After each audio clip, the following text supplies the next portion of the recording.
Welcome to the CHCI Spring Policy Summit panel, Democratizing Investing, Latinos, and the Markets. This session is made possible due to the generous contributions from our sponsors, AARP. Our panel host for today will be Congressman Vicente Gonzalez, representing Texas' 15th Congressional District. Our moderator for today's session is Janet Alvarez, contributor at CNBC. Janet is a formidable consumer advocate and veteran bilingual financial journalist who serves as deputy business editor of the Philadelphia Inquirer. Janet's work focuses on financial literacy, democratizing investing and personal finance, and bridging the divide between Wall Street and Main Street. Please welcome our opening remarks speaker, Congressman Vicente Gonzalez, followed by our moderator who will kick off our discussion, Janet Alvarez. Retirement. Thank you all for the opportunity to speak about such an important issue today.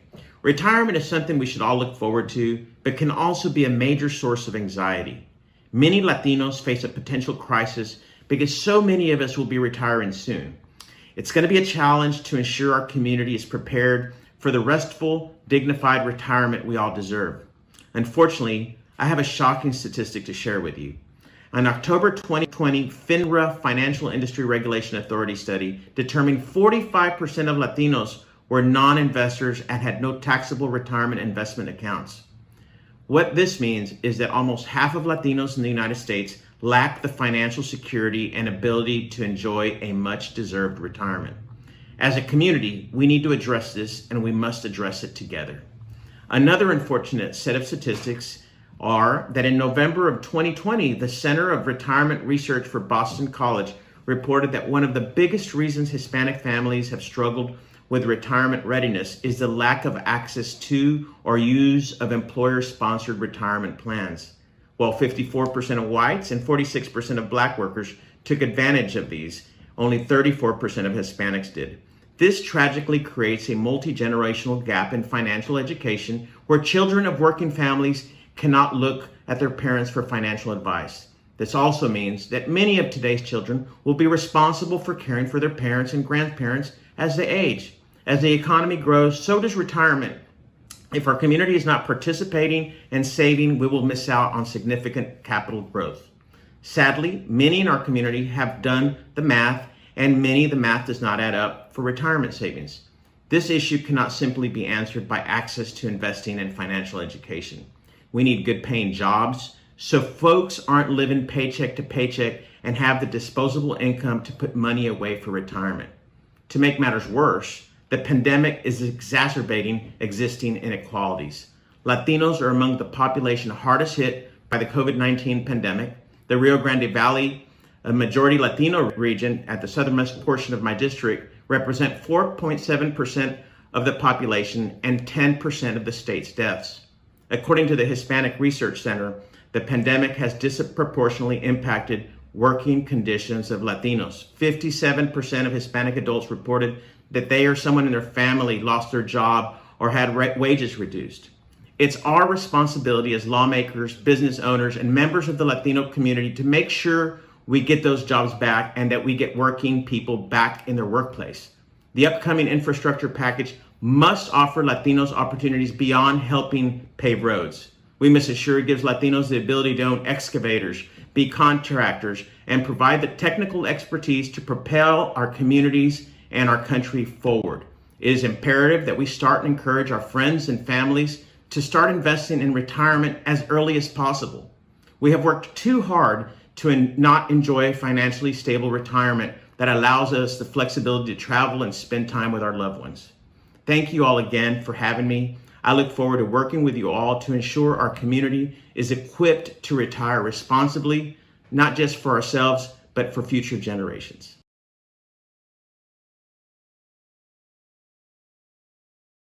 Hello, and welcome to the Hispanic Congressional Caucus Institute's Spring Policy Summit.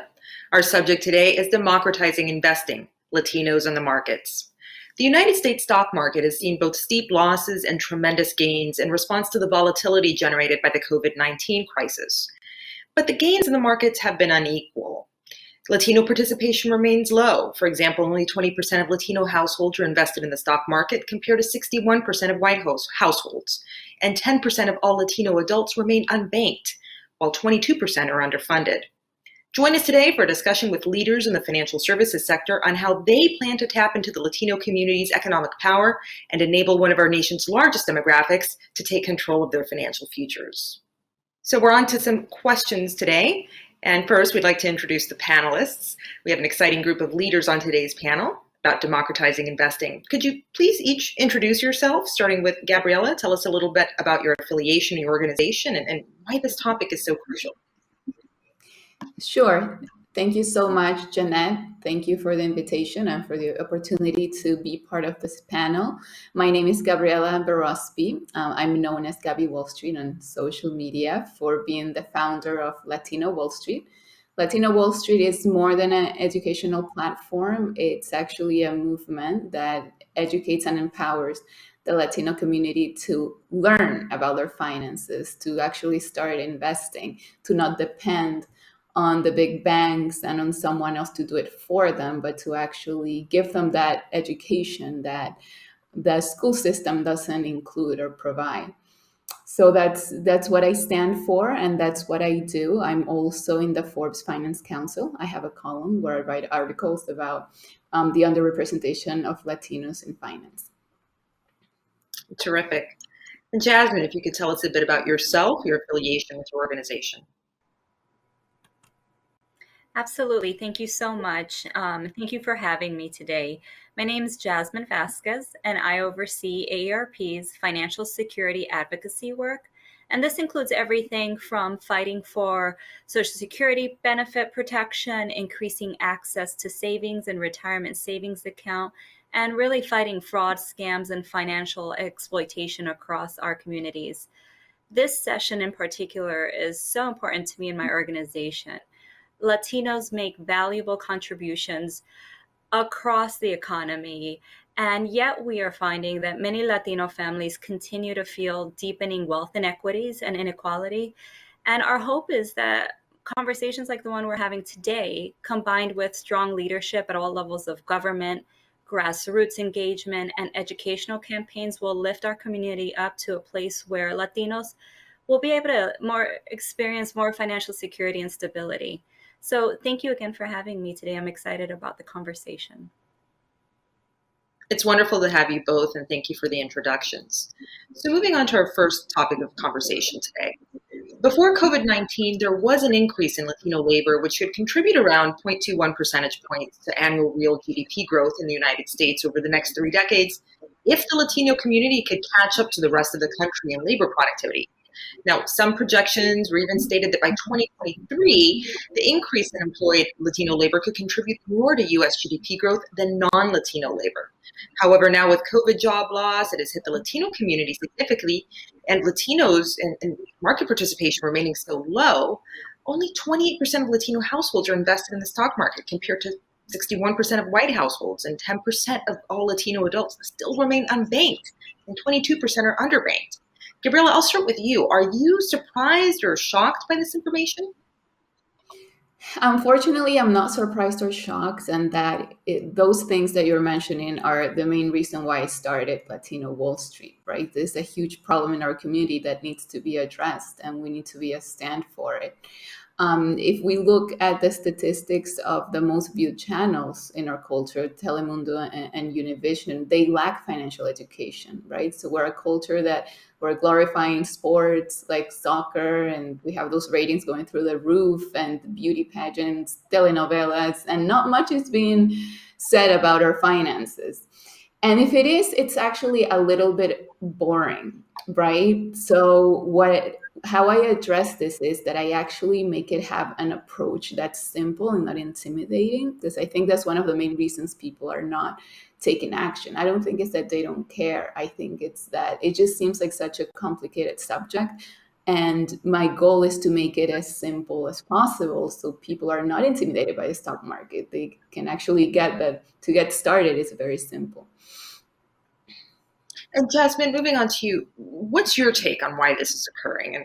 And what are Latino communities missing out on by not being active participants in the financial sector? Certainly, and I completely agree with Gabriela. We have seen barriers to building wealth and building financial security as Latinos enter the workforce and later in life when facing retirement. And this is a real problem for us and for all of us, as well as for policymakers. Many Latinos, as they're graduating with their degrees, graduating high school and college, are saddled with student loan debt. There's a very murky path to home ownership. There are very different opportunities for Americans across the country, but certainly for Latinos trying to enter the market and access credit. So I believe that educational outreach is really lacking, and there's an opportunity for all of us to do more in that space, to build knowledge, to build access to critical information, and to really use that information to empower Latinos from early in their careers and build that throughout their lives. We can also leverage educational opportunities when speaking to our parents, to tios and tias, really on the ground in our communities. And we need to see more of that if we're really going to break through some of the barriers. Gabriela, back to you. We touched briefly on sort of the importance of financial education, but what do all of these surprising statistics tell us about what we do or don't do regarding financial education for Latinos? Yeah, what's not being done is that it's not being considered something mandatory or something crucial. For some odd reason, it's something optional, right? Like, if it doesn't matter where you go to school. I have Harvard graduates who are in Latino Wall Street and they never learned how to trade a stock. So I don't think it's a matter of where you go or how good your school is. I think it's the actual school system that is just not including financial education as an actual requirement. I think it should be one of the most basic requirements. And we're talking about the stock market, but let's talk about budget and taxes and the really basic finance one-on-one things you are going to need to use forever. Those are things that need to be included. And I think that's something we're not doing. And that's something that every day I'm being a voice so that that actually happens and gets implemented in the school system. So switching topics of conversation, we'll move on to discussing readiness for retirement, which is a hot topic for all sectors of our economy, but particularly for Latinos. You know, investing is a significant part of generating economic stability and wealth and thinking long-term towards retirement as we age. What are some statistics and key factors as to why and how the Latino or Hispanic community is or is not prepared for retirement? And so, Jasmine, we'll start with you. What can be done about preparing Latinos for thinking about retirement? What is being done to educate Latinos and get them thinking about retirement planning? Absolutely. So I'll start by sharing that nearly 2 in 3 Hispanic families headed by someone between the age of 32 to 61, so it's a broad pool, have no retirement savings whatsoever and no 401k and nothing of that sort. And we're seeing that 61% of Latino families, because of this lack of savings, are at risk for not being able to afford their basic retirement needs later in life. And time again, Latinos disproportionately rely more on Social Security benefits later in life than the other cohorts of the population. However, again, even when we look at Social Security benefits, in 2019, the average annual Social Security income received by Latino households was around $9,000, whereas other segments of the population saw benefits over $12,000, close to $1,300 a month. So really, we have so many layers of inequity here, and financial planning and preparing for retirement is really critical for our communities. And we have to do more to really address the gap in building that secure financial foundation. We're seeing more policy discussions around this in the federal level, but also across the states through work and save programs. But I want to circle back to the conversation around education and outreach, because if we don't reach our communities when they're younger and just entering the workforce and really build knowledge around the need to start saving incrementally, even modestly early in their careers for their retirement, it becomes more challenging as they get older. Any other thoughts as to what sorts of policies or business practices could be put in place that could encourage retirement saving in the Latino community? Yeah, absolutely. We know research shows that people are 15 times more likely to save if they can contribute to an account through their jobs, through payroll deduction. And they're 20 times more likely to participate and save if you can have the monthly or, the payroll deduction automatically withdrawn from their account with each pay period. So I encourage us to do more outreach to our small business owners in our communities and local communities around like participating in employer-sponsored retirement accounts, and really encouraging at least a modest participation in those plans when they're available. Also engaging in more financial literacy and opening up those bank accounts, opening up those savings account, and even putting a small amount a month can make a big difference over time. We really need to work with our state and local governments on building knowledge around work and save programs, which is something we've had success with at ARP in about 12 to 14 states across the country, where state governments have partnered with small businesses, small owned businesses on developing retirement programs that are low cost for employers, but provide an option and opportunity for employees to start squirreling away that money for a long-term savings plan. So switching topics again, and this time, Jasmine, I'll start with you. What can we do to encourage Latino participation, not just in the great market opportunities that abound today, but just in the financial services sector in general, such as banks and in financial technology? How do we achieve equity and inclusion in financial services for Latinos? Yeah, that's a great question. And I think that's a topic that we're seeing more and more traction across industries and finance and beyond. We always talk about how representation matters, but also we need to work with young Latinos as they kick off their careers and really help them leverage their unique skill sets and experiences and mentorships in the community across businesses, build relationships, and really access programs through our schools and through networks and scholarship programs, so that they can find unique ways to break into segments of the workforce that maybe they're not seeing the same representation as in others.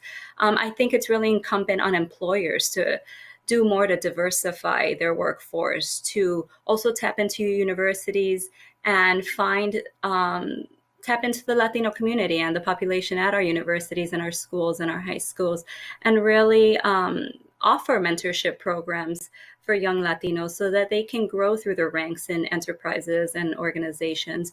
And I think it's really critical that policymakers find ways to encourage diversity and inclusion, and really promote that as a priority public policy endeavor.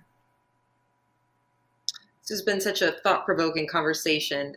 The last question that I have for you before we move on to audience questions today is just what encourages you about the future in regards to Latino and Hispanic participation in financial markets? As it relates to the Latino community's economic power and their ability to take control of their financial futures, what positive vision can you impart upon us as it relates to the future of our community? Jasmine, I'll start with you. Sure. Well, I think our conversation today absolutely highlights some challenges, but also the enormous opportunity we have to bring about a real tangible change to the Latino community and their ability to build wealth in a diverse range of ways. And we all play a part, from speaking to our families and to challenging our organizations and partners to show up, invest in the Latino community, and expand education and outreach. As Gabriela said, we also need to build the framework for growing wealth and access to information and what financial literacy means at a very early age, working with our school systems and so on, to really build the interest and the access to this information across our communities. And I will say that there's so many layers to this issue.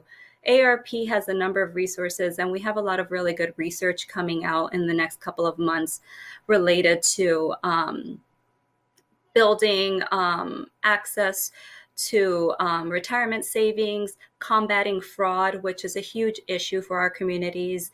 And we have it available in English and Spanish. So I really encourage us all to spread the word, share the information that's available, and really work together to drive this significant issue, drive it and elevate it.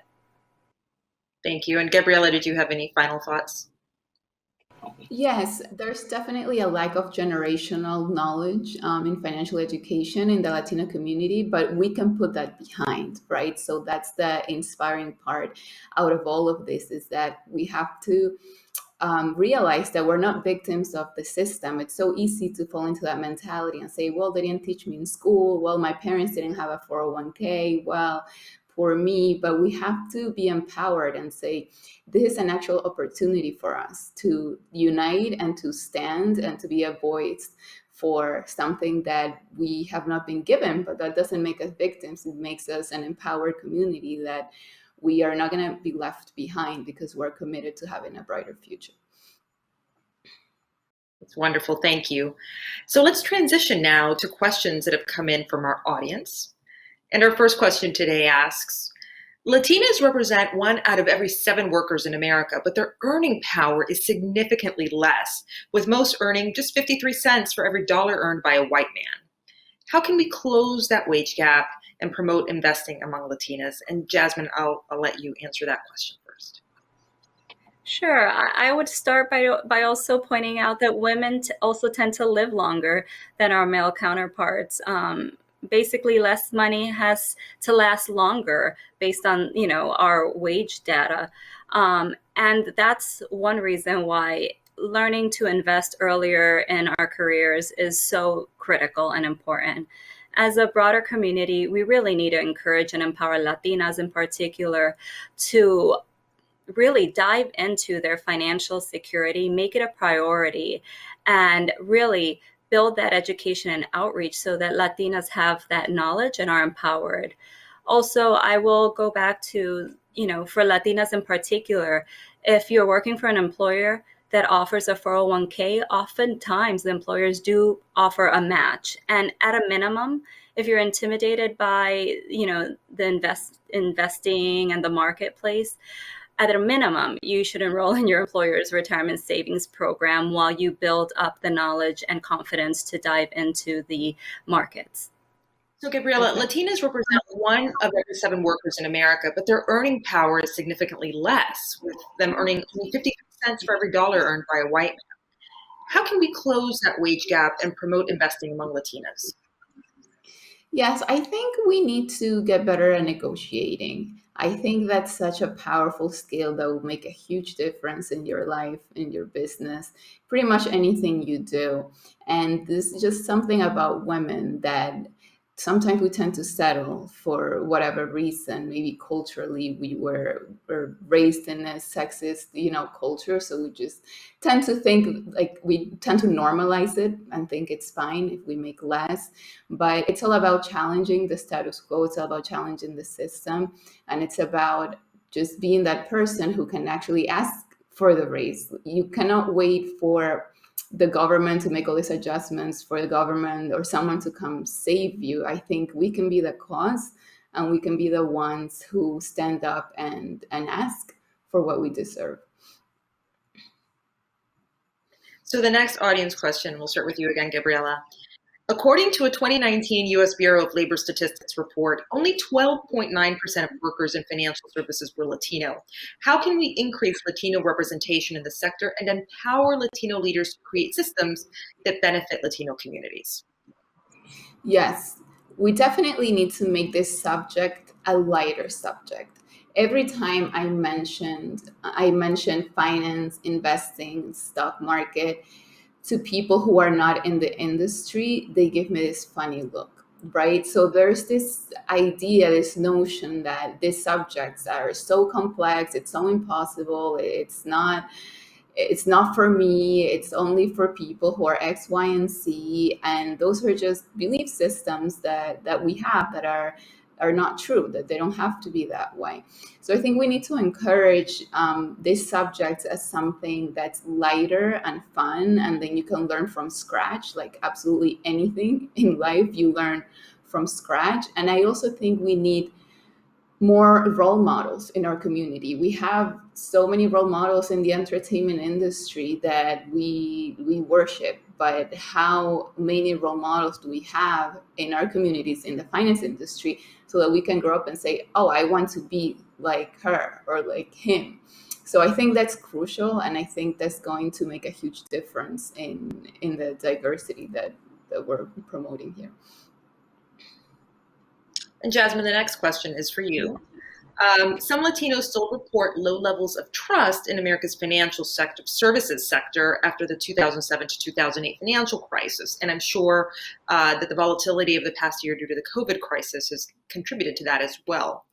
How can the sector work to rebuild trust with Latino communities so that they don't feel as skittish about investing in the market? Sure. I think this is an area where it is truly incumbent on the business sector to engage in educating the communities they serve. Oftentimes, as Gabriela indicated earlier, there's a lot of mystique and mystery and intimidation when we're talking about the financial services sector generally. And it can be a very confusing space for many. We at ARP have even seen a real surge in bad actors manipulating this lack of knowledge and this fear and intimidation by using fraud and scam tactics to exploit the lack of familiarity with the financial service sector. So certainly I think that we need to do more education and outreach, do more to explain how different markets work, borrowing opportunities, different tools that are available on the markets, and really lay out the facts in layman's terms, in very concrete, plain English or Spanish, and really do more from a communication standpoint, leveraging some of the media tools we have so that we can socialize some of these ideas, and finances can hopefully become less of a foreign, mysterious element and a little bit more of the day-to-day conversations we're having.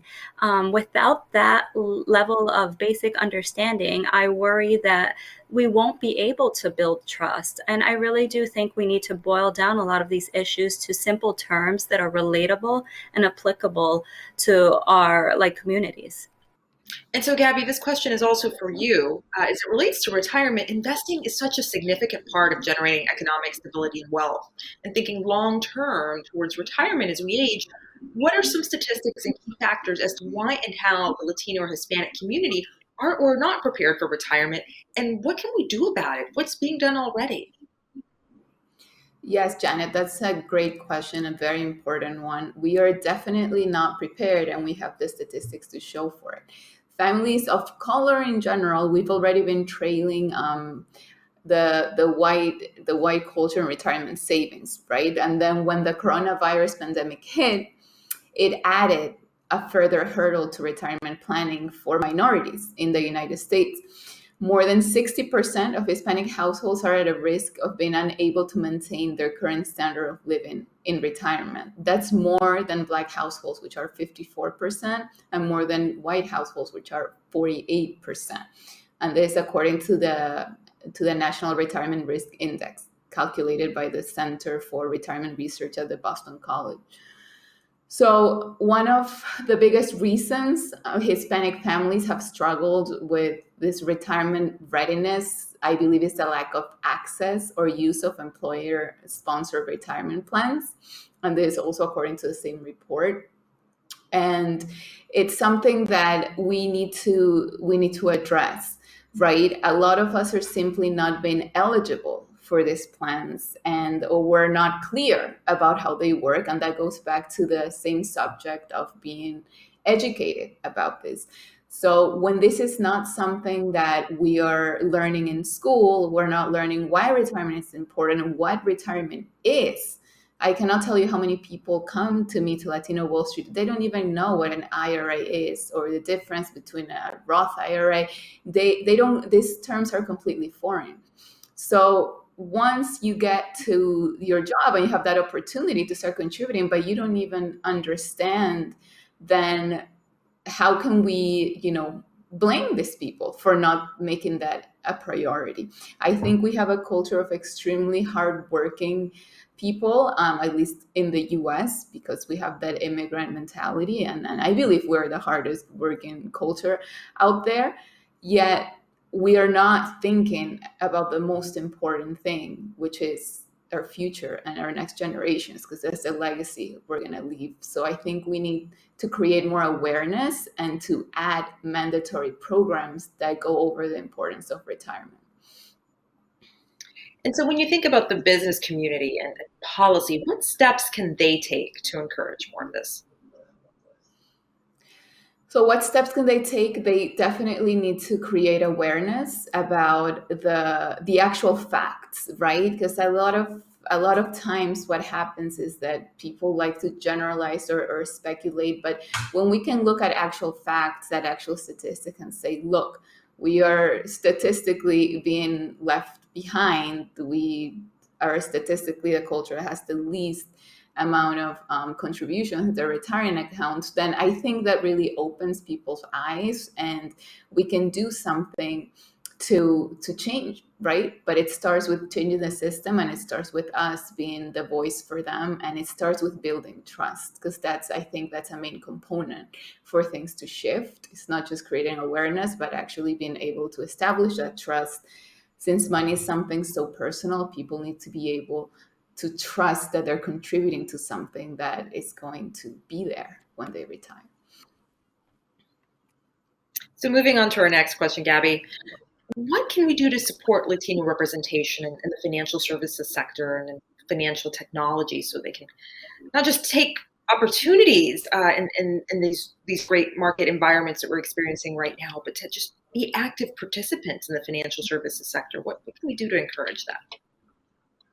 Yeah, I think we need to make finance a cool subject. I think that in order to create this representation of Latinos in finance, people need to first realize that they can actually do it, that it's not something impossible, complicated, it's not brain surgery. It can actually be very simple if you start at the basics. So that's the number one thing, just putting people in the mentality that you can actually make it happen. And we also need to be present to the impact of not being involved, because things will only shift for people when they're present to the impact, right? And that we can do by, again, creating that awareness.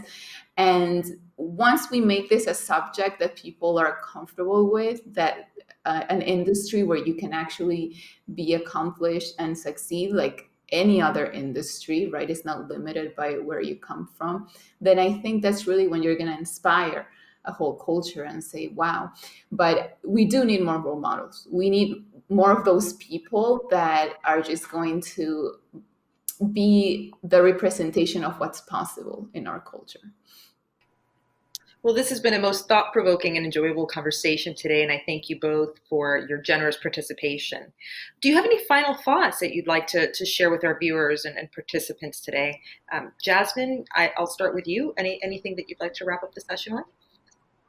Absolutely. I thank you again for welcoming me. I hope that our viewers and participants will all check out ARP.org and the tons of research and information available in both English and Spanish. I encourage everyone to take a step after they leave today to really dig in and assess their own financial literacy and identify where they can be stronger, build their understanding, and protect themselves so that we can build stronger financial security across our Latino communities.